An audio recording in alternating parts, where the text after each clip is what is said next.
ጤና ይስጥልን የከበረ ሰላምታችን በመላው ዓለም ሆናችሁ ቃል ስፖርት ዩቲዩብ ቻናላችንን ለምትከታተሉ ውድ አድማጮቻችን ሁሉ ይድረስ ብለናል። ከእናንተ ከሆነው ቃል ስፖርት ዩቲዩብ ቻናል ለዚህም ሰዓት መርጠን ያሰናዳላችሁን ስፖርታዊ ጥንቅሮች እንደ ሁልጊዜው በቅደም ተከተል እያደረስናችሁ ቆይታ የምናደርግ ይሆናል። እስከ ፕሮግራማችን ፍጻሜ ዛሬም ቆዩ። ላይክ፣ ሰብስክራይብ፣ ሼር ማድረግ እንዳይረሳ። በሐሳብ መስጫ ሳጥናችን ላይ ሐሳብ አስተያየታችሁን ስታጋሩን እኛ በመረጃ ሰዓታችን በርካታ ለየት ያሉና የተመራረጡ ወቅታዊ ስፖርታዊ ጥንቅሮችን እናስደምጣችኋለን። የአፍሪካውያንን ልብ የሚያሞቀው ሌላኛው ድል በጋና በኩል ተገኝቷል። እጅግ በጣም አስደናቂውን የጋናን ምሽት እናነሳለን። የዓለም ዋንጫ ቀጠሎ ሲካሄድ በርካታ ኮከቦችና ከዋክብቶች ጨዋታቸውን እያደረጉ ነበረ፣ እንመለከታችኋለን። በተለይም በትልቁ ሲጠበቅ የነበረው የእንግሊዝ ጨዋታ በድል የተጠናቀቀበት፣ ፖርቱጋል በብዙ የተፈተነችበት ግን ጥቂት ቴክኒካልም ስህተት ቢሆን በአሰልጣኙ በኩል ተሰርቷል ተብሎ የተወቀሱበት በርካታ እውነቶች የነበሩትበትንም የዓለም ዋንጫ እናነሳለን። በአውሮፓ ዙሪያ የዝውውር መስኮቱ ላይም ተጨማሪ ቡድን ዜና ይዘናል። በተወዳጁ የእንግሊዝ ፕሪሚየር ሊግ የመረጃ ሰዓታችን በርካታ ያሉ ጥንቅሮችን ይዘናል። በተለይም በተወዳጁ የእንግሊዝ ፕሪሚየር ሊግ ዝውውር ላይ በስፋት ትኩረት እናደርጋለን። የግል ችግር የለም እየተባለ ነው በቶትናም አንድ ዝውውር ላይ። ከዛ ውጭ በማንቸስተር ሲቲ በኩል ሁለት ትልልቅ ዝውውሮችን በዚሁ ተመሳይ ክረምት ለመፈጸም እቅድ ያላቸው ከ200 ሚሊዮን ፓውንድ በላይ ሲቲን ያስወጣል እየተባለ ነው። የቡድን ዜና በማንቸስተር ሲቲ በኩል በቃል ስፖርት ዩቲዩብ ቻናል ተይዟል። የቼልሲው ተጫዋች አይቀርም እየተባለ ነው ከአንድ ዝውውር። ሌላው ቼልሲ በዝውውር መስኮቱ ላይ ወደ ቡድኑ ያመጣ ዘንድ ለአማካይ ክፍሉ አማራጭ የያዘውን ተጫዋች እንመለከታለን። የቼልሲን ወቅታዊ ቡድን ዜና በቃል ስፖርት ዩቲዩብ ቻናል ለቼልሲዎች ስናጋራችሁ በሀሳብ መስጫ ሳጥናችን ላይም ሀሳብ አስተያየታችሁን እያጋራችሁን ላይክ እያረጋችሁን ቼልሲያን ቆዩን ብለናል። ሊቨርፑል በጣም ያልተጠበቀ ዝውውር ነው የፈጸመው። ውድ ቤተሰቦቻችን በጣም ወሳኙ ተጫዋች የሊቨርፑል ተጫዋች ይሆናል በቀጣይ። ስለዚህ ሰበር ዝውውርና ያልተጠበቀ ዝውውር ለሊቨርፑልያን ተጨማሪ መረጃ ይዘን መተናል። ቀጣይ ተጠባቂ ዝውውሮችን የተመለከተም ልዩ ጥንቅር በቃል ስፖርት ዩቲዩብ ቻናል በሊቨርፑል በኩል ይዘናል። በተለይም አጥቂ ላይ እናነሳለን። ከዛ ውጭ በሊቨርፑል በኩል መቆየት የሚሹ ተጫዋቾችና በቡድኑ አይቆዩም ስለተባሉትም ተጨማሪ ቡድን ዜና እናነሳለን። በአርሰናል የመረጃ ሰዓታችን አርሰናላውያን ተጫዋቾች አስደናቂ ምሽት አሳልፈዋል። ከሀገራቸው ጋር የግብ ምንጭ የነበሩበትን ምሽት እናነሳዋለን። አርሰናሎች በቀጣይ ሊያስፈርሟቸው ስላሰቧቸው ተጫዋቾች ምን አይነት ወቅታዊ እንቅስቃሴ አለ፣ አጥቂውን የአጥቂ አማካዩን ጨምሮ ሚኬል አርቴታ እናነሳቸዋለን። ከዛ ውጭ ግን አርሰናል በአንድ ዝውውር ላይ በብዙ ያስብበት እየተባለ ይገኛል። የቡድኑን አምበል የተመለከተም ልዩ ጥንቅር በቃል ስፖርት ዩቲዩብ ቻናል ለሻምፒዮኖቹ ለአርሰናል ደጋፊዎች ተይዟል። ዩናይትድ በአንድ ጉዳይ ደጄ እንዳትደርሱ ብሏቸዋል። ደጄ እንዳትደርሱ የተባሉት ክለብ ደግሞ በማህበራዊ ትስስር ገጻቸው ስለ ዩናይትድ ተጫዋች ያጋሩት መልእክት አለ። በጣም ለየት ያለ አነጋጋሪ መረጃ እንነግራችኋለን። ዩናይትድ 120 ሚሊዮን ፓውንድ ወጪ አድርጎ የሁለት ተጫዋቾችን ዝውውር ይጨርሳል ተብሏል። በማንቸስተር ዩናይትድ በኩል ወጣትም ተጫዋች ወደ ቡድኑ የማምጣት እቅድ ያላቸው ጉዳዩን እንመለከተዋለን። ከየትኛው ክለብ ያመጡታል የሚለውን ከአንድ ትልቅ የፕሪሚየር ሊግ ክለብ ነው። በማንቸስተር ዩናይትድ የሚፈለገውን ተጫዋቻቸው ሊተኩ የሚንቀሳቀሱ ክለቦች መኖራቸው የዩናይትድ ዝውውር በጣም የገፋ መሆኑን ማሳየት አድርጎ እየተወሰደ ይገኛል። የዩናይትድን ዝውውር የተመለከተና የቡድን ዜና በማንቸስተር ዩናይትድ በኩል ዛሬም በቃል ስፖርት ዩቲዩብ ቻናል በመረጃ ሰዓታችን ለእናንተ ውድ አድማጮቻችን ይደርሳል። እስከ ፕሮግራማችን ፍጻሜን ቆዩ። ላይክ፣ ሰብስክራይብ፣ ሼር ማድረግ ዛሬም እንዳይረሳ። በሀሳብ መስጫ ሳጥናችን ላይ ለምታደርጉልን ድጋፍም ሀሳብ አስተያየትም አመስግነናል። ቃል ስፖርት ዩቲዩብ ቻናል ልብ ከሚያሞቀው አፍሪካዊ ድል እንጀምራለን። አብራችሁን ቆዩን።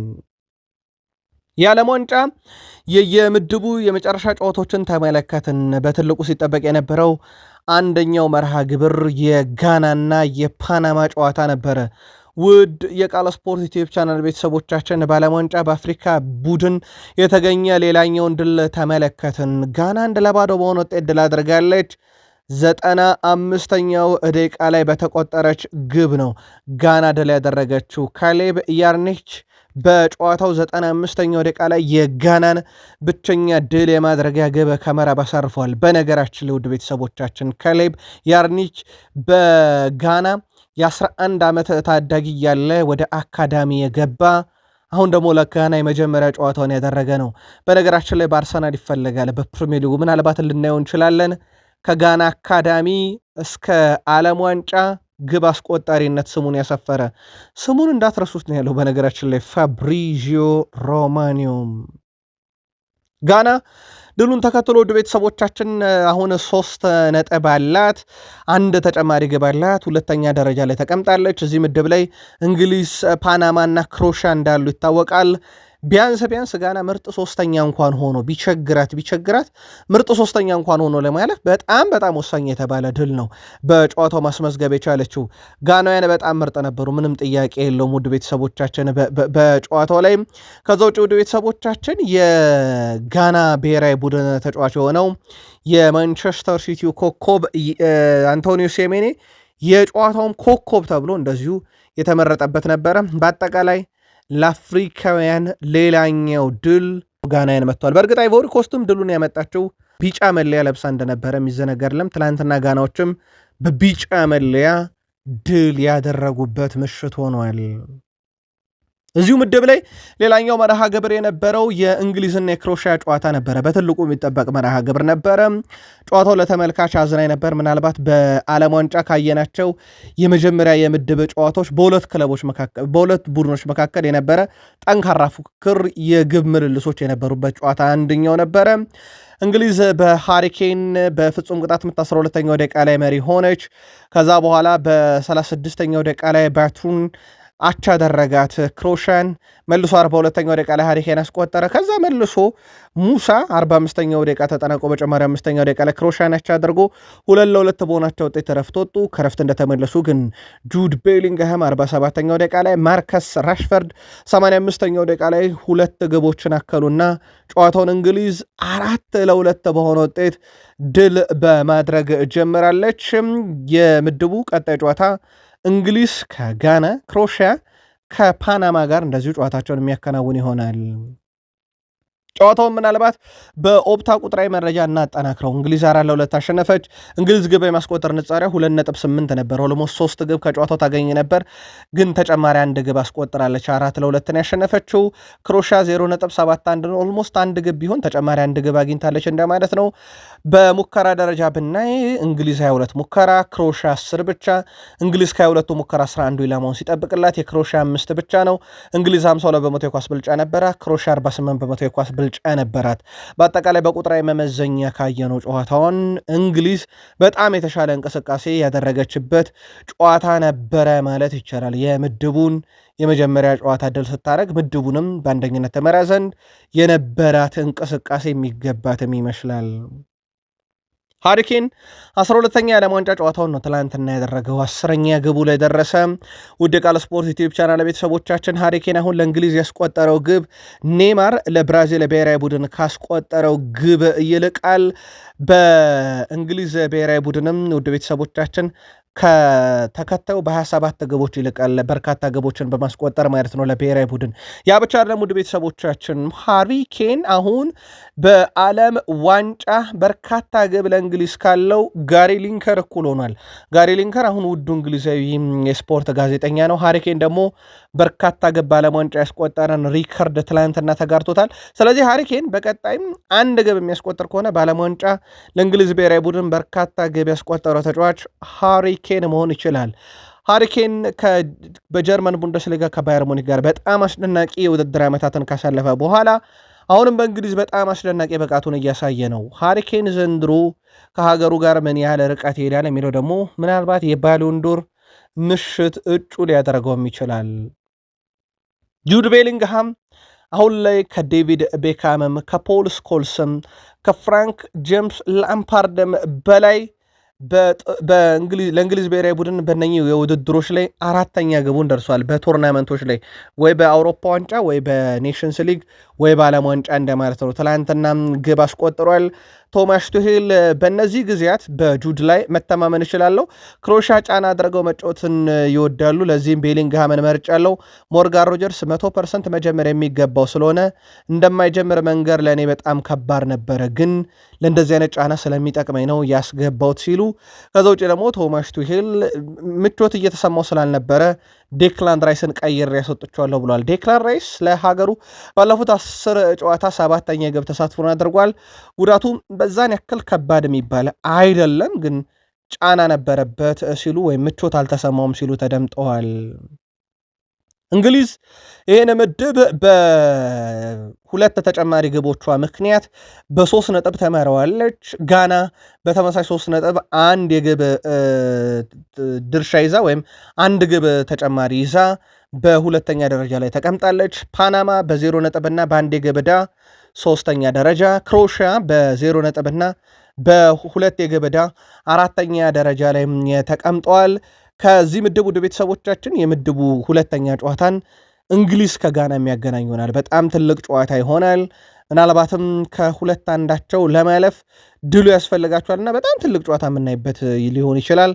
አፍሪካ ተወካይ ጋና ደግሞ ትላንትና ድል አድርጋ ፓናማን ማለት ነው በጣም ወሳኝ የተባለ ምሽት እንድታሳልፍ እንዳደረጋትም የሚዘነጋ አይደለም።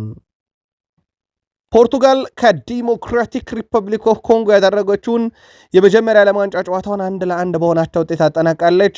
የዓለም ዋንጫ ላይ እንግዲህ የሚጠበቁ ብሔራዊ ቡድኖችና የሚጠበቁ ከዋክብቶች እየተፈተኑ ካሉበት አንዱ የአፍሪካ ብሔራዊ ቡድኖችን መግጠም ነው። ስፔን የገጠማት ትላንትና ደግሞ ፖርቱጋልንም እንዲሁ ተመሳይ ገጠማት ይመስላል። በጨዋታው ገና በ6ኛው ደቂቃ ላይ ዦዋ ኔቬዝ መሪ ያደረገ ፖርቱጋልን። ከዛ በኋላ ዮዋን ዊሳ 45ኛው ደቂቃ ተጠናቆ በጨማሪው 5ኛ ደቂቃ ላይ ግብ አስቆጠረ። አሁን ለኒውካስል ዩናይትድ ይጫወታል። አስቀድሞ በብሬንትፎርድ ራሱን ያሳየው ተጫዋች ማለት ነው ግብ አስቆጥሮ ጨዋታው 1-1 በሆናቸው ውጤት ተጠናቀቀ። በኳስ ቁጥጥር የተሻለች የነበረችው ፖርቱጋል ናት። በጨዋታው ግን እንዲህ ለመሆን የጠበቀ የግብ ሙከራ ብቻ ነው ያደረገችው። ዲሞክራቲክ ኮንጎ በዓለም ዋንጫ ታሪክ የመጀመሪያ ነጥቧን ያስመዘገበችው። በቀጣይ ከዚሁ ምድብ የምድቡ ሁለተኛ ጨዋታን ፖርቱጋል ከኡዝቤኪስታን፣ ዲሞክራቲክ ኮንጎን ከኮሎምቢያ እንደዚሁ የሚያገናኝ መርሃ ግብር ይኖራል። ጨዋታውን ምናልባት ከኦፕታ ቁጥራዊ መረጃ ተውሰን በጥቂቱ እንመልከተው። ጨዋታው 1-1 ተጠናቀቀ። በጣም አስገራሚ ነገር የፖርቱጋል ግብ የማስቆጠር ንጻሬ 0.69 ነው። የኮንጎ ይሻላል ብታምኑም ባታምኑም። ኮንጎ 0.82 ግብ የማስቆጠር ንጻሬ ነበራት። ከፖርቱጋል በጣም የተሻለ ጥራት ያለው ሙከራ አድርጋለች ማለት ነው። ብታምኑም ባታምኑም ኮንጎ 8 ሞክራለች፣ ፖርቱጋል 7 ብቻ። ብታምኑም ባታምኑም ኮንጎ 2 ኢላማውን የጠበቀ ሙከራ፣ ፖርቱጋል 1 ብቻ። ምናልባት ፖርቱጋል ታዲያ በጨዋታው በምንድን ነው የበለጠችው ካላችሁ በፖሴሽን ብቻ ነው።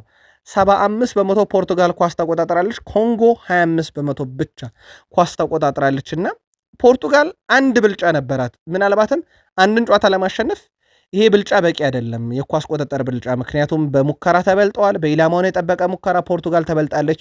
ግብ የማስቆጠር ንጻሬ ፖርቱጋል ተበልጣለች። ብታምኑም ባታምኑም እችን ዲሞክራቲክ ኮንጎን የተባለች ሀገር ኢትዮጵያ ከ2 ዓመት በፊት 2-1 በሆነ ውጤት ድል ያደረገቻት እንደነበረ ግን መዘንጋት የሌለበት ጉዳይ ነው። ዊሳ በዲሞክራቲክ ሪፐብሊክ ኦፍ ኮንጎ እግር ኳስ ታሪክ ውስጥ በዓለም ዋንጫ የመጀመሪያ ግብ አስቆጣሪ ተጫዋች ሆኗል። ያውም ፖርቱጋል ላይ ኮንጎ የመጀመሪያ ዓለም ዋንጫ ነጥቧን ስታገኝ። ታዲያ ይሄን ያየ ኮንጓዊ ደስታውን መቆጣጠር አቅቶታል። በዲሞክራቲክ ኮንጎ ከፖርቱጋል አቻ መውጣት ተከትሎ ሀገሪቷ በደስታ ተረብሻለች ነው የተባለው። ቡድኑ የመጀመሪያ ነጥብ እንዲሁም የመጀመሪያ ጎል ሲያስቆጥር የሀገሪቱ ብሔራዊ ቡድን ውጤት ተከትሎ በዲሞክራቲክ ኮንጎ ኪንሻሳ ደጋፊዎች አደባባዩን በሌሊት ሞልተውት ነበረ። በርካታ ደጋፊዎች በመዲናዋ ኪንሻሳ ጎዳኖች ላይም በመውጣት እድላቸውን አክብረዋል። ያ ብቻ አይደለም፣ ፖርቱጋል ሊዝበን ውስጥም የሚገኝ ኮንጓዊ ቤቱ አልቀረም ነው የተባለው ባቻው ውጤት ምክንያት። በጣም ወሳኝ የተባለ ድንቅ ምሽት ነበረ ለዲሞክራቲክ ሪፐብሊክ ኦፍ ኮንጎ። የፖርቱጋል አምበል ክርስቲያኖ ሮናልዶ ከጨዋታው በኋላ በቀጥታ ወደ መልበሻ ክፍል ነበር ያመራው። ስለ ሮናልዶ ድርጊት የተጠየቁት አሰልጣኝ ሮቤርቶ ማርቲኔዝ ገና ውድድሩ መጀመሪያ ጨዋታ ነው ብለዋል። ብዙ ነገሮች አልተላመድንም ያሉት አሰልጣኙ በዓለም ዋንጫው የጨዋታ አጨራረስ ትንሽ ተቀይሯል ሲሉ ተደምጧል። ብዙ ቃለ መጠይቅ እናደርጋለን፣ ተጫዋቾች ምን ማድረግ እንዳለባቸው ገና አላወቁም፣ እናላመዳለን ሲሉም ተደምጧል። ክርስቲያኖ ሮናልዶ ግን በማህበራዊ ትስስር ገጹ ላይ ምላሽ ሰጥቷል። እንደፈለግነው ጅምር አልነበረም፣ ግን ይህ ገና አላበቃም።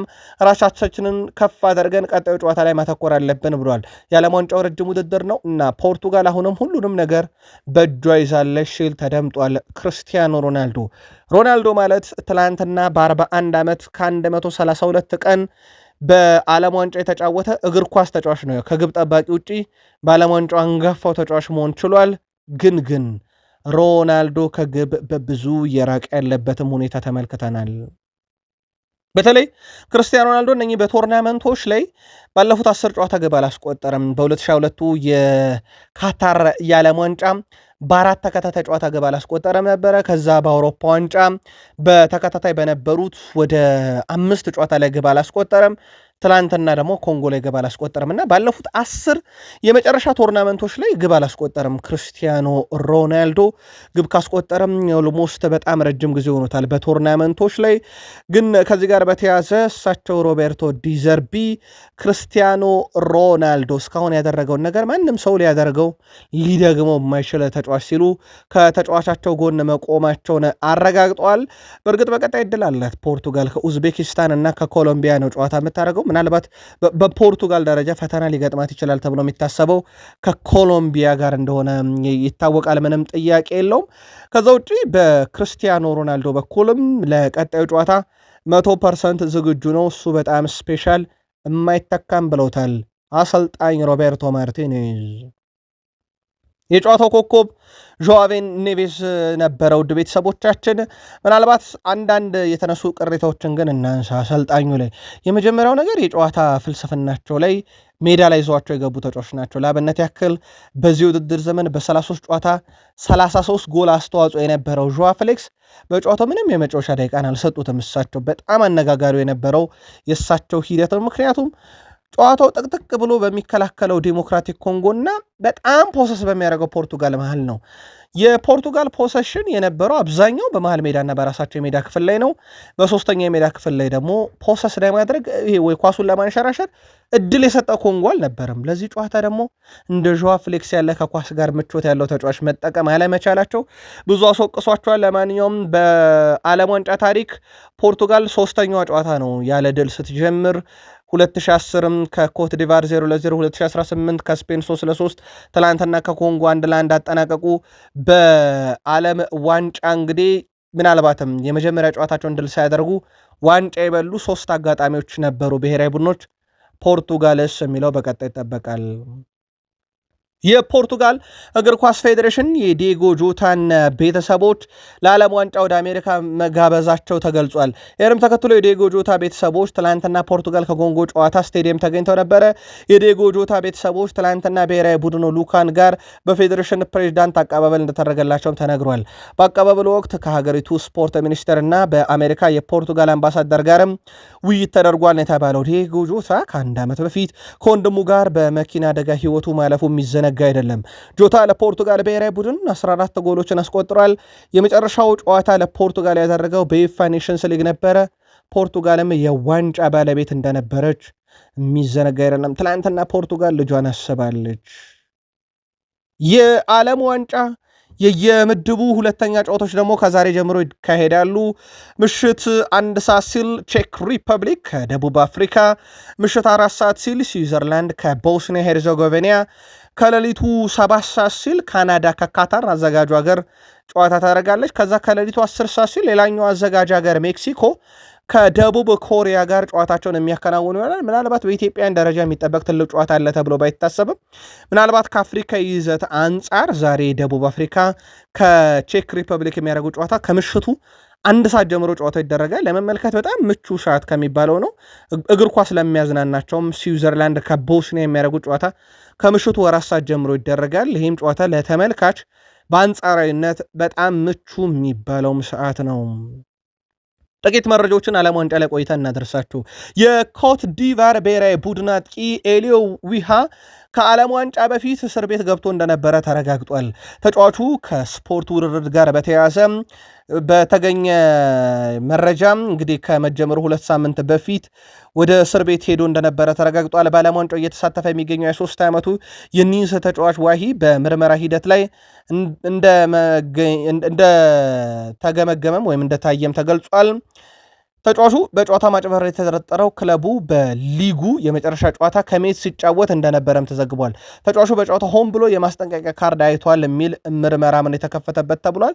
በጣም አነጋጋሪና ያልተጠበቀ ጉዳይ ነው። ከስፖርት ውርርድ ጋር በተያያዘ በነገራችን ላይ እግር ኳስ ተጫዋቾች በየትኛውም ስፖርታዊ ውርርድ ላይ መሳተፍ እንደማይችሉ ይታወቃል። ምክንያቱም መሳተፍ የሚችሉ ከሆነ ጨዋታ ላይ ሊፈጠር የሚችል ቅጽበትን ቢጫ ካርድ ማየትን ተቀይሮ መውጣትን በጉዳት አይነት ውርርዶችን ሜዳ ላይ እንዲከሰት ወይም ነጥብ እንዲጥሉ ክለቦች ሊያደርጉ ይችላሉ በሚል በዛ ውድድር እንዲሳተፉ እንደማይፈቀድ ይታወቃል። የቀድሞ የኔዘርላንድ ተጫዋች ቫንደር ቫርት ስለ ጃፓን ተጫዋቾች በሰጠው ሐሳብ ላይ ማብራሪያ ሰጥቷል። ምክንያቱም የዘረኝነት ጥቃት አደርሷል በሚል ትችት ቀርቦበት ነው በተንታኝነት እያገለገለ የሚገኘው ቫንደር ቫርት የኔዘርላንድና የጃፓን ጨዋታ የሀገሩን ማለት ነው ሲተነትን ነበረ በስቱዲዮ ውስጥ ቁጭ ብሎ። ታዲያ በመሃል አንድ ነገር ያመልጠዋል። ቫንደር ቫርት በወቅቱ ስለ ኔዘርላንድ ተጫዋቾች ስህተት ነው የሚናገረው። ስለ ራሱ ሀገር ስህተት ሲናገር ተጫዋቾቹን ማርክ ማድረግ ነበረባቸው ይላል። ለአብነት ያክል ግብ ያስቆጠረብን ተጫዋች በትክክል አልተያዘም ነበረ። ነገር ግን በዚህ መሃል እችን ነገር ሊያብራራ የሞከረበት መንገድ ግን በዘረኝነት ጥቃት አስጠርጥሮታል። ይሄም ግብ ያስቆጠረብን ተጫዋች አልተያዘም ነበር። ለነገሩ ሁሉም ስለሚመሳሰሉ የትኛው ከየትኛው እንደተያዘና እንዳልተያዘ ለመለየት ይቸግራል የሚል ቃል ተጠቅሞ ነው ቫንደርቫርት አሁን ባወጣው መግለጫ በፍጹም ዘረኝነትን አስቤ አይደለም፣ ነገሩን ለማብራራት የሄድኩበት ርቀት ብቻ ነው ሲል ተደምጧል። የዓለም ዋንጫ ቀጥሏል። የምድብ ሁሉም ጨዋታዎች ተደርገው ተጠናቀዋል። ወደ ቤተሰቦቻችን ዛሬ እንዳልኳችሁ የምድቡ ሁለተኛ ጨዋታዎች ይደረጋሉ። በዓለም ዋንጫ የሚጠበቁ ተጫዋቾች ግብ እያስቆጠሩ ነው። ለአብነት ያክል ኬሊያን ምባፔ 2፣ ኤርሊንግ ብሮት ሃላንድ 2፣ ሃሪኬን 2፣ ሊዮኔል አንድሬስ ሜሲ ደግሞ በዓለም ዋንጫ የመጀመሪያው ሃትሪክ የሰራ ተጫዋች ሆኖ እንዳለ ይታወቃል። 3 ግቦችን በማስቆጠር ሊዮኔል አንድሬስ ሜሲ ማለት በነገራችን ላይ 2016 ላይ የአርጀንቲናን መለያ ለብሼ በቃኝ ያለበት ጊዜ ነበረ። ምርር ብሎ አልቅሶ ማለት ነው። ምክንያቱም ለሀገሩ መጫወት አይችልም እሱ በቃ ለባርሴሎና ብቻ የተፈጠረ ሰው በሚል ሲተቹት ነው። ከዛ በኋላ ግን አሳምኖት ፌዴሬሽኑ ወደ ብሔራዊ ቡድኑ ከመለሰው በኋላ ኮፓ አሜሪካን፣ የዓለም ዋንጫን ሪከርድ ሰባሪም የሆነ ተጫዋች ሆኗል ሊዮኔል አንድሬስ ሜሲ። ከዛ ቅጽበት በኋላ አሁን የቀድሞ እግር ኳስ ተጫዋች ሮናልዶ ናዛሪዮ ዴሌማ ማፈሩንም መሽኮርመሙንም ትተን የዓለም ኮከቡ ሜሲ ነው እንበል፣ የዓለማችን ምርጡ ተጫዋች ነው፣ እያደረገ ያለው ነገር፣ እየሰበራቸው ያሉ ሪከርዶች፣ በየጨዋታዎቹ የሚያስቆጠራቸው ግቦች፣ ሁሉ ነገር ታሪክ ነውና ሁላችንም አሁን ማመን ያለብን ሲል ተደምጧል። ምናልባት የዓለም ዋንጫ ጥቂት ገታ እናደርግና አጫጭር ስፖርታዊ መረጃዎቻችን ላይ ዳኒ ሴባዮስ በይፋ ከሪያል ማድሪድ ጋር ተለያይቷል። ይህንንም ጆሴ ሞሪኖ ትላንት አረጋግጠዋል። ተጫዋቹን መረጃውን ተቀብሏል። ክለብ ያፈላልጋል። አያክስ መዳረሻ ይሆናል ተብሎ ነው የሚታሰበው። በነገራችን ላይ ሪያል ቤትስም ተጫዋቹን የግላቸው የማድረግ ፍላጎት አላቸው። ዳኒ ሴባዮስ ትላንትና 100% የተረጋገጠ ከሪያል ማድሪድ የተሰናበተ ተጫዋች ሆኗል። በቀጣይ መዳረሻው ይጠበቃል። ሪያል ማድሪድ ቤት እግር ኳሳዊ አብዮት በጆዜ ሞሪኒዮ አሰልጣኝነት በፍሎሬንቲኖ ፔሬዝ ፕሬዚዳንትነት አሁንም እንደቀጠለ ነው። ቃል ስፖርት ላይ ናችሁ ውዶቻችን። ለሰዓቱ መርጠን ያሰናዳናቸውን ስፖርታዊ ጥንቅሮች እያጋራናችሁ እንገኛለን። ከተወዳጁ የእንግሊዝ ፕሪሚየር ሊግ ብቻ ወዳገኘናቸው የዕለቱ ጥንቅሮቻችን እንሻገር። ከፕሪሚየር ሊግ መረጃችን ጋር ቆይታ ስታደረጉን ላይክ፣ ሰብስክራይብ እና ሼር ማድረግ እንዳይረሳ። በተለይም እናንተ ላይክ ያስፈልገናል። ላይክ እያረጋችሁ አበረታቱን። የፕሪሚየር ሊግ መረጃችን ላይ ደርሰናል። አብራችሁን ቆዩን። በእንግሊዝ ፕሪሚየር ሊግ ውድ ቤተሰቦቻችን የዝውውር መስኮቱ ላይ ወደ ስፔን የሚልኳቸው ኮከቦች እየበዙ ነው። እየሸጡም ከኮንትራት ነፃ እያደረጉም። ለአብነት ያክል ቤርናንዶ ሲልቫ እንኳን ከሲቲ ኮንትራት አይታደስም ተብሎ ወይም በጋራ ስምነት የተለየ ተጫዋች ነው። ማድሪድ ገባ። ትልቅ ቡድን የፈረመው ምንም ጥያቄ የለውም። አንቶኒ ጎርደን ከኒካስል ዩናይትድ በትልቅ ገንዘብ ባርሴሎናን ተቀላቀለ። ማርክ ኩኮሪያ ቼልሲን ለቆ የሪያል ማድሪድ ውዱ ተከላካይ ሆኖ ፈረመ። ያ ማለት ፕሪሚየር ሊጉ ኮከብና ከዋክብቶችን ወይም ወደፊት ተስፎቹን ለስፔን ላሊጋ አሳልፎ የሰጠበት የዝውውር መስኮት ነው ማለት ይቻላል። ከዛ ውጪ በዝውውር መስኮቱ ላይ በጣም እየተንቀሳቀሰ የሚገኘውና ራሱን በአዲስ መልክ አፍርሶ እየገነባ ነው በሚባለው ቶትናም በሮቤርቶ ዲዘርቢ መሪነት የሳንድሮ ቶናሊን ጉዳይ ለመጨረስ የሚደረገውን ጥረት በተመለከተ በርከት ያሉ መረጃዎች ወጥተዋል። በእርግጥ ጉዳዩ ከሲቲም ጋር ይገናኛል። ቶትናም በግል ተጫዋቹን ለማስፈረም ከሰሞኑ እስከ 2031 አስማምቶት ነበረ። ጣሊያን አማካይ ስፍራ ተጫዋች በቀጣይነት ወደ ሌሎች ክለቦች ለመዞር ኒውካስል ለቆ ፈቃደኛ ነው ተብሏል። ምናልባት ምርጫው ይሆናል ተብሎ ሲታሰብ የነበረው ከእንግሊዝ ውጪ በጣሊያን ነበረ። ወደ ኤስ ሚላን የመሄድ ፍላጎት ነበረው ቢባልም ማለት ነው። 90 ሚሊዮን ፓውንድ አካባቢ ግን ይጠበቃል ለዚህ ዝውውር። ቶትናም በዚህ ዝውውር ላይ ግን አሁን አንድ ትልቅ እክል ገጥሞታል። ኒውካስልም አይደለም ሳንድሮ ቶናሊም አይደለም፣ ጠላፊ ክለብ መጥቷል። ወይም ደግሞ ዝውውሩን መሀል ላይ ገብቶ ሊያቋረጥ የሚችል አንድ ትልቅ የፕሪሚየር ሊግ ክለብ መጥቷል። ማንቸስተር ሲቲዎች በጣም ባልተጠበቀ ሁኔታ በኒካስል ዩናይትድ ቤት የሚገኘውን ሳንድሮ ቶናሊን የግላቸው የማድረግ ፍላጎት አላቸው። ያ ብቻ አይደለም፣ ሁለቱንም ተጫዋች ማለትም ኤሊዮት አንደርሰንንም በተመሳይ የቡድኑ አካል የማድረግ ፍላጎት አላቸው። ሁለቱን ተጫዋቾች የግላቸው ለማድረግ ማንቸስተር ሲቲዎች አጠቃላይ 200 ሚሊዮን ፓውንድ ወይም ወደ 268 ሚሊዮን ዶላር ከካዝናቸው ፈሰስ የማድረግ ፍላጎት አላቸው ነው የተባለው።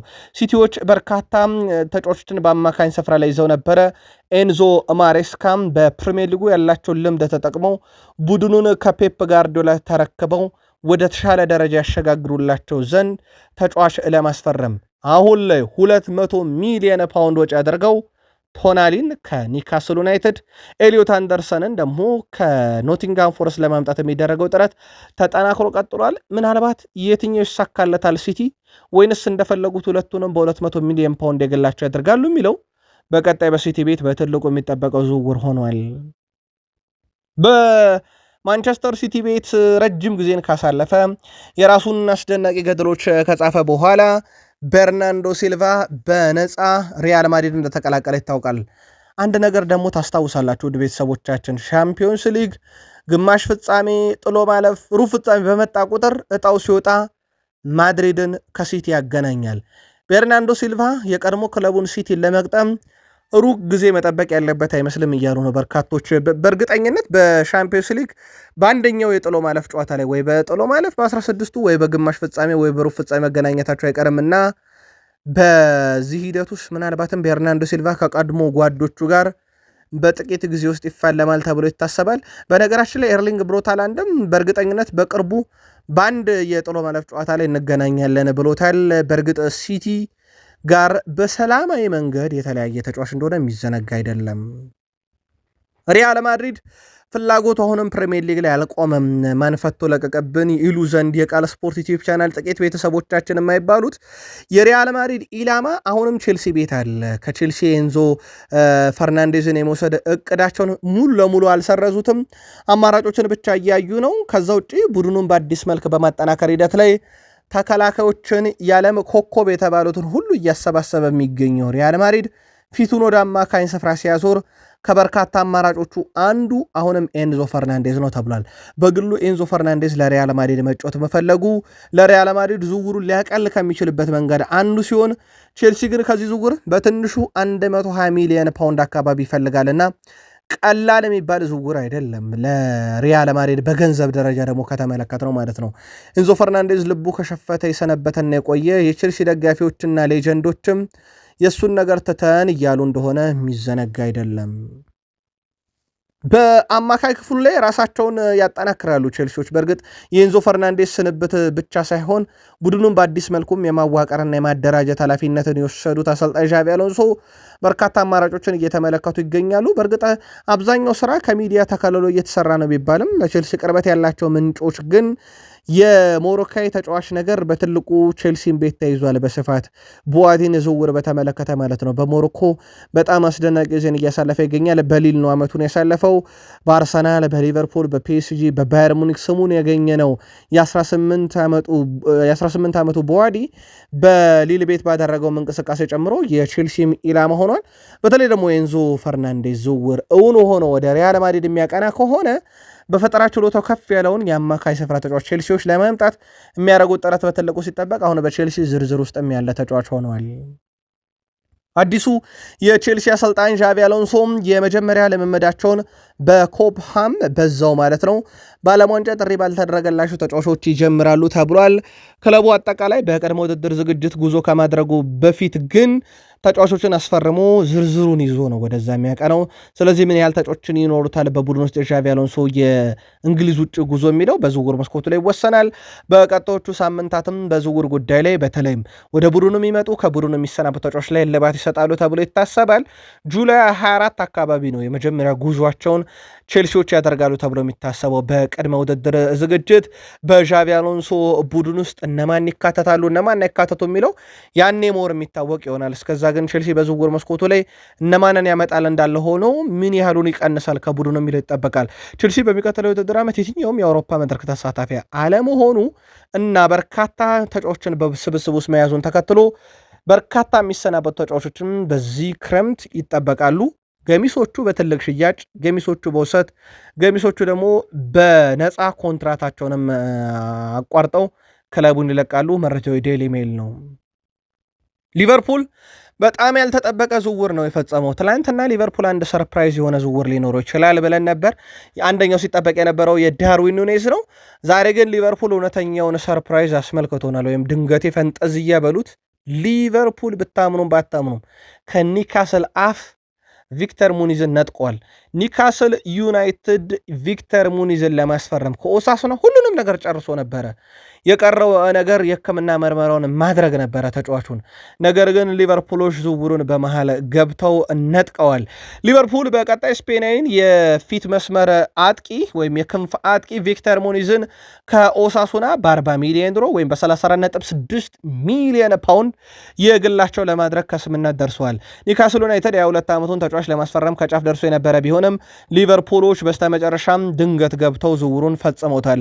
ለዚህ ዝውውር መፈጸም ዘንድ በሊቨርፑል ቤት ዳይሬክተሩ ሪቻርድ ሂዩዝ እና የፌን ስፖርት ግሩፕ ዋና ስራ አስፈጻሚ ሆነው ማይክል ኤድዋርድስ ጠንካራውን ስራ ከመጋረጃ ጀርባ አከናውነውታል። ቪክተር ሙኒዝ በሊቨርፑል የ6 ዓመት ኮንትራት ይፈርማል። ሰርፕራይዝ ማለት በሊቨርፑል በኩል በጣም ያልተጠበቀው ዝውውር ይሄኛው ነበረ። ሊቨርፑል ቀጣይ ፈራሚም አለው የሚጠበቅ ያን ዲዮሜንዲ ከፓሪሰን ጀርሜን ተጫዋቹ ወደዛ እንዳይሄድ ማለትም ያለውን ፉክክር ከፓሪሰን ጀርሜን ጋር ለማሸነፍ ሊቨርፑሎች ስራዎችን እየሰሩ ነው። አንዴ ኤራኦላ ሁለተኛ ፈራሚያቸው እንዲሆንላቸው ይፈልጋሉ ከቪክተር ሙኒዝ በመቀጠል ማለት ነው። ፓሪሰን ጀርሜን አሁን ላይ ዝውውሩ ላይ እየሰራ አይደለም። በፍላጎት ደረጃ ግን ያለ ለሊቨርፑል አሁንም ፈተና የሆነበት የአረቤ ላይፕዚግ 100 ሚሊዮን ዩሮ ነው። ገና 19 ዓመቱ ነው።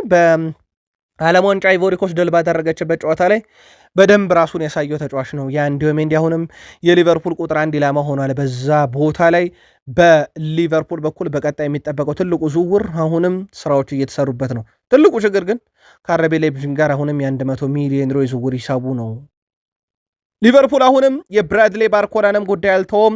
ባርኮላ በሊቨርፑል የሚፈለግ ተጫዋች ነው። በዚህ የዝውውር መስኮትም በተጫዋቹ ላይ መረጃዎችን የማሰባሰብ ሂደታቸውን አጠናክረው ቀጥለዋል። በሊቨርፑል በኩል የሚጠበቁ ሌሎችም ሁነቶች አሉ። ሊቨርፑል ለአብነት ያክል ጆንሰን ሊሸጠው ይችላል። ስለዚህ አማካይ ክፍሉ ላይ ማካሊስተርም ሁኔታ አለየለትም። በእርግጥ ማካሊስተር በዓለም ዋንጫ የሚያሳልፈው ጊዜ በጣም ወሳኝነት አለው። በነገራችን ላይ አሌክሲስ ማካሊስተር ለሀገሩ ሲጫወት በጣም ዝቅተኛው ሬቲንግ 7 ነው። ብታምኑ ባታምኑ ከሀገሩ አርጀንቲና ጋር ማለት ነው። ከሊቨርፑል ጋር ችግሩ ስሎት ናቸው እንዲባሉ የሚያደረገ ነው። ከዛ ውጪ በሊቨርፑል ዝውውሮችን ይወሰናል ተብሎ የሚታሰበው የፍሬድሪኮ ኬዛም ጉዳይ እንደሆነ ይታወቃል። ፍሬድሪኮ ኬዛ አሁንም ምርጫው በሊቨርፑል መቆየት ነው። ከአሰልጣኝ አንዲ ኤራውላ ጋር ለቦታውም ተፋላሚ ነኝ አይደለም የሚለውን በቀጣይ ይወስናሉ ተብሏል ተነጋግረው። እንደ ጣሊያን መገናኛ ብዙሃን ከሆነ ተጫዋቹን ውሳኔ በተመለከተ አንዲ ኤራውላ የመጨረሻ ውሳኔያቸው ይጠበቃል። አርሰናል የዘንድሮን የፕሪሚየር ሊግ ዋንጫ ሲያነሳ የቆመ ኳስ አብዝቷል። በቆመ ኳስ ምክንያት ነው አርሰናል ዋንጫ የበላው በሚል በርካቶች ሲቃወሙት የነበረ ቡድን እንደነበረ የሚዘነጋ አይደለም። የዚሁ የአርሰናል የዋንጫ ባለቤት ስብስብ ውስጥ 4 የሚጠጉት ትላንት በእንግሊዝ ነበሩ።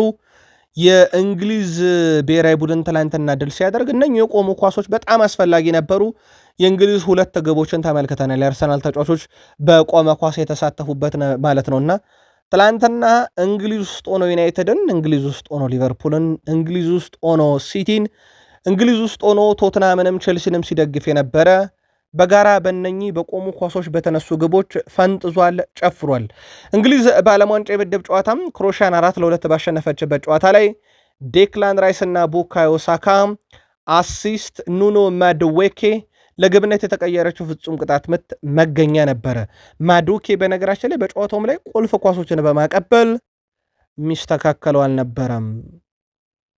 አርሰናል በዝውውር መስኮቱ ላይ በስፋት ይጠበቃል። የባርኮላን ጉዳይ ልክ እንደ ሊቨርፑል ሁሉ አጥብቆ ከያዘ የፕሪሚየር ሊግ ክለብ አንዱ አርሰናል ነው። የዝውውር ጥያቄን አላቀረበም፣ ግን ሁሉንም አማራጮች ካየ በኋላ የዝውውር ሂሳብ ያቀርብበታል። አርሰናል ለፓሪስ ሰን ዠርሜን የክንፍ ተጫዋች ግን ምን ያህል ይፋዊ ጥያቄ ያቀርባል የሚለው የሚወሰነው እንደ አርሰናል እንደሚያሰናበታቸውና እጁ ላይ እንደያዛቸው አማራጭ ተጫዋቾች ይወሰናል ተብሏል። ሌላው በአርሰናል ቤት በዚህ ሳምንት በትልቁ የሚጠበቀው ውድ ቤተሰቦቻችን የክርስቶስ ዞሊንስ ዝውውር ጉዳይ ነው። አርሰናሎች በተጫዋቹ ላይ የመጨረሻ ውሳኔ የሚወስኑት በዚህ ሳምንት ነው። የዝውውር ሂሳብ እናቅርብ አናቅርብ በሚል ለክለብ ብሩጅ ማለት ነው በትልቁ የሚጠበቅ ጉዳይ ነው። ሚኬል አርቴታ ቡድኑን በዚህም ክረምት እናጠናክራለን ማለታቸው የሚዘነጋ አይደለም። በተለይም የአጥቂ መስመራቸው ብዙ ይጠናከርበታልም ተብሎ የሚጠበቀው ክረምት እንደሆነ ይታወቃል። የቀድሞ የአርሰናል ተጫዋች አለን ስሚዝ አርሰናል በዚህ ክረምት ሌሳንድሮ ትሮሳርድን ፈጽሞ መሸጥ የለበትም ብሏል። አርሰናልን ከሚለቁ ተጫዋች ዝርዝር ውስጥ ማየት የማልፈልገው ብቸኛው ተጫዋች ትሮሳርድ ነው ያለው አለን ስሚዝ ጠቃሚ ጎሎችን ማስቆጠር የሚችል ሲሆን በጣም ብልህና ሁለገብ ተጫዋች ነው። በዋናነት በግራ በኩል ይጫወታል፣ ነገር ግን ወደ ውስጥም ሳጥን ውስጥም በመግባት በጣም ምርጥ ጊዜን ያሳልፋል ብሏል። ጋብሪኤል ማርቲኔሊን ስመለከት ለሱ ጥቂት ዓመታት ተስፋ አስቆራጭ ነበሩ። ቤን ዋይት ለሱም በጣም ከባድ ጊዜ ነው። ወደ ክለቡ የሚወጡ ተከላካዮች እንዳሉ እርግጠኛ ነኝ። እናም የተወሰኑ የሚለቁ ተጫዋቾች ሊኖሩ ይችላሉ። ጋብሪኤል ጀሱስም ክለቡን ሊለቅ ይችላል። ትሮሳርድ ግን ሲለቅ ማየት አልፈልግም እያለ የሚገኘው አለን ስሚዝ ነው። የቃል ስፖርት ዩቲዩብ ቻናል የአርሰናል ቤተሰቦች መልከታችሁን ላኩልን። ከትሮሳርድ ጋር በተያያዘ በርከት ያሉ የቱርክ ክለቦች በተለይም በክረምት የዝውውር መስኮት ከአርሰናል ይህን ተጫዋች ለመውሰድ እንቅስቃሴ ያደርጉበታል ቢባልም ግን የፕሪሚየር ሊግም ክለቦች ፍላጎት አላቸው። ቀጣይ ዓመት የአውሮፓ መድረክ ተሳትፎ ያለበት የኡናይ ኤምሬ ቡድን አስቶን ቪላ በዝርዝራቸው እስከያዙ ተጫዋች አንደኛው ትሮሳርድ ሆኗል። ቤልጅየም የክንፍ ተጫዋች የውሉ መጨረሻ ዓመት እየደረሰ ነው። 27 ላይ ነፃ ይሆናል። አርሰናል እስከ ኮንትራቱ መጨረሻ አጫውቶ በነፃ ይለቀዋል ወይንስ በዚህ ክረምት ላይ ጥቂት ገንዘቦች ይሸጠዋል ወይንስ እንደገና ኮንትራቱን ያድሳል የሚለው ይጠበቃል። 31 ዓመቱ ነው። በአርሰናል ብዙ አልተለመደም እድሜያቸው ከ30 በላይ ለሆኑ ተጫዋቾች የረጅም ጊዜ ኮንትራት ማቅረብ። በተጫዋቹ በኩል ትራንስፈር ማርኬት እስከ 15 ሚሊዮን ፓውንድ ወጪ ሊያስደርግ ይችላል እያለ ነው። አስቶን ቪላ ናቸው አሁን በትልቁ ስማቸው እየተነሳ የሚገኘው። ከዛ ውጪ የኮንትራትን ጉዳይ ካነሳን በውሉ ላይ 2 ዓመት ኮንትራት የሚቀረው ማርቲን ኦዴጋርድን በተመለከተ እንሽጠው ወይንስ ኮንትራቱን እናራዝም የሚል ውይይት እየተካሄደ ነው። በቃል ስፖርት ዩቲዩብ ቻናል ለአርሰናል ደጋፊዎች ጉዳዩን በድጋሚ እናምጣው። 2 ዓመት ኮንትራት አለው ተሽጦ ገንዘብ ወይንስ ለእምነት አላችሁ ኮንትራት መስጠት የቱ ያዋጣል? በአርሰናል ቤት መልከታችሁን በዩቲዩብ ገጻችን በሀሳብ መስጫ ሳጥናችን ላይ ላኩልን። ማንቸስተር ዩናይትዱ ማርከስ ራሽፈርድ በዚህ ዓመት ለማንቸስተር ዩናይትድ ትላንትና ደግሞ ለባርሴሎና ምላሽ የሰጠበት ምሽት ነበረ ማለት ይቻላል። የማርከስ ራሽፈርድ ሚና በዚህ ዓመት ያሳየው ፐርፎርማንስ በባርሴሎና ቤት ዩናይትዶች ቢያንስ ተጫዋቹን እንኳን ቢለቁት የሚሸጡበት ገንዘብ በጣም ዝቅተኛ መሆኑን እንዲያምኑ አድርጓቸዋል።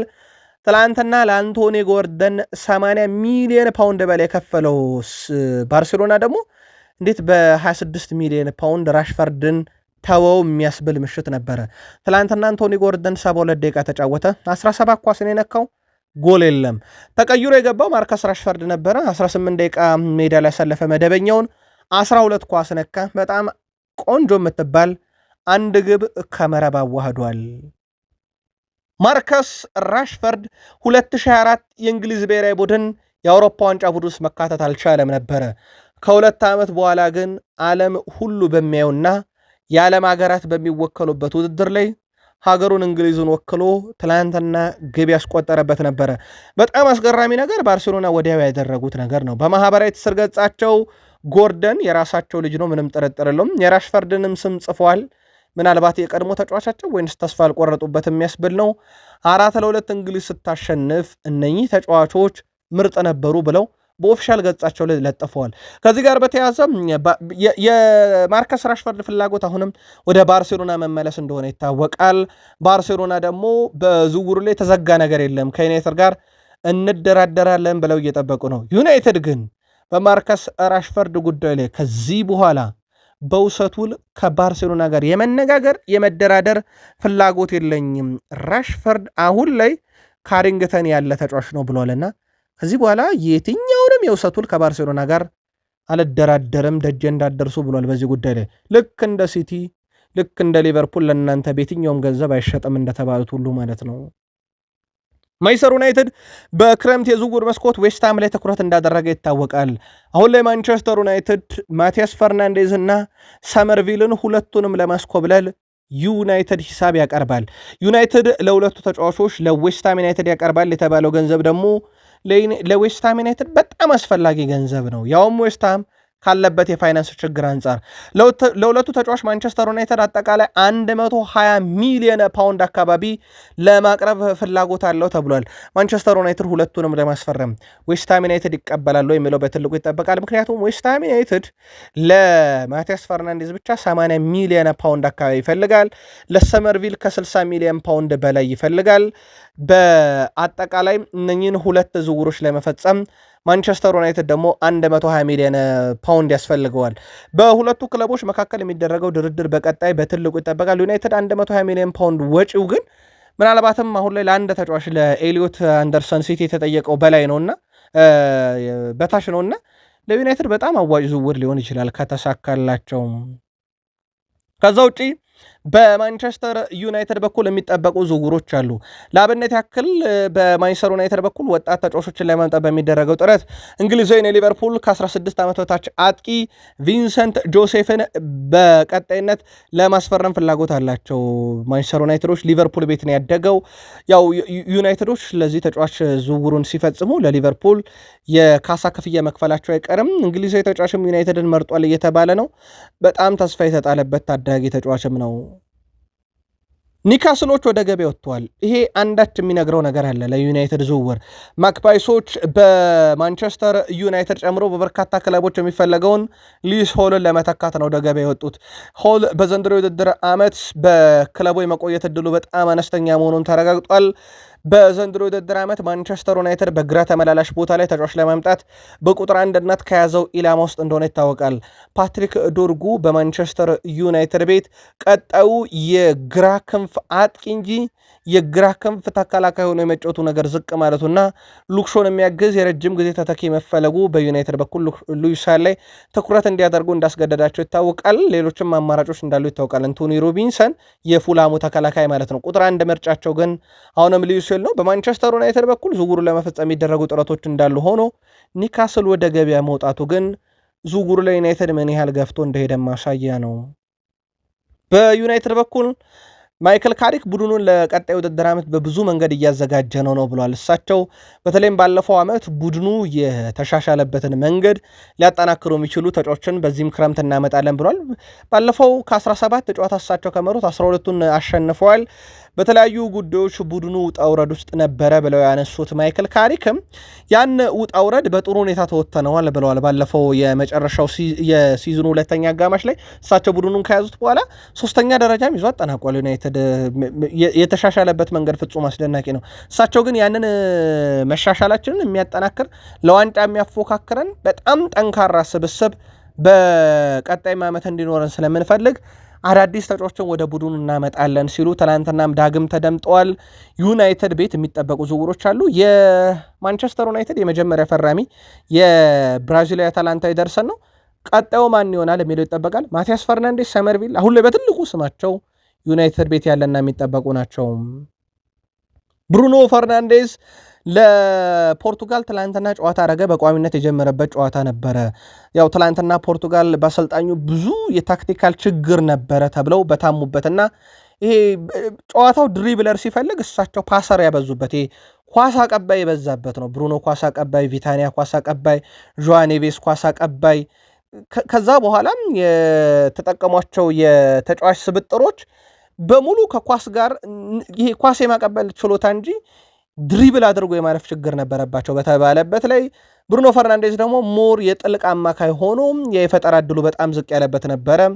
አንድ የግብ እድል አግኝቷል። ከ6 የተሻሙ ኳሶች 2 የተሳካለት ነበር። 2 ሙከራ አድርጓል። 96 ጊዜ ኳስ ነክቷልና ብዙ የፖርቱጋል ተጫዋቾች ከኳስ ንክኪ ጋር ያመሹበት ምሽት ነበረ ማለት ይቻላል። በመጀመሪያው የፖርቱጋል ጨዋታ ላይ ግን ብሩኖን እንዴት አገኛችሁት? ምናልባት አሰልጣኞች የሰጡት ሚና የዩናይትድ ደጋፊዎች መልከታችሁን ላኩልን። ዩናይትድ በቀጣይ አዲስ ስቴዲየም ይገነባል ተብሎ እንደሚታሰብ ይታወቃል። በዚህ ሳምንት ኦልትራፎርድን የማደስ ስራ ተካሂዷል። ከ14 ዓመት በኋላ ነው ኦልትራፎርድ የታደሰው። የእድሳቱ ዋና ዓላማም በተለይ የሜዳውን ማስተካከልና ስቴዲየሙ በብዛት ችግር የነበረበት አንደኛው ውሃ የማፍሰስ ነበረ። እሱን የማደስ ስራ በተጠናከረ ሁኔታ ተካሂዷል ነው የተባለው። በዚህም ሜዳው ከስረ መሰረቱ ተነቅሎ ነው በነገራችን ላይ ሳሩን አንስተው በአዲስ መልክ ያደረጉት። ይህም በማንቸስተር ዩናይትድ የኦልትራፎርድ የመጨረሻ አደሳ ይሆናል ተብሏል። በቀጣይነት ማንቸስተር ዩናይትድ በ2030 ይደርሳል የተባለ ግዙፍ ስቴዲየም የመገንባት እቅድና 100,000 ደጋፊዎችን የሚይዝ ስቴዲየም የመገንባት እቅድ እንዳለ ይታወቃል። አሁንም በካሳ ጉዳይ ከአካባቢው ነዋሪ ባይስማማም ማለት ነው ማንቸስተር ዩናይትድ። ቢሆንም ግን ውድ ቤተሰቦቻችን ቀጣይ ሲዝኑ ሲጀመር ኦልትራፎርድ በፕሪሚየር ሊግ ካሉ ስቴዲየሞች ሁሉ በርካታ ደጋፊዎችን የሚይዘው እንደሆነ የሚዘነጋ አይደለም። ጥቂት ቆይተን እንመጣለን። ላይክ ሳታደርጉን እንዳትወጡ። በሀሳብ መስጫ ሳጥናችን ላይ ለምጽፉልን ሀሳብ አስተያየት አመስግነን ቃል ስፖርት ዩቲዩብ ቻናል መልካም ዕለተ ሐሙስ ብለን ያሁኑን አበቃን።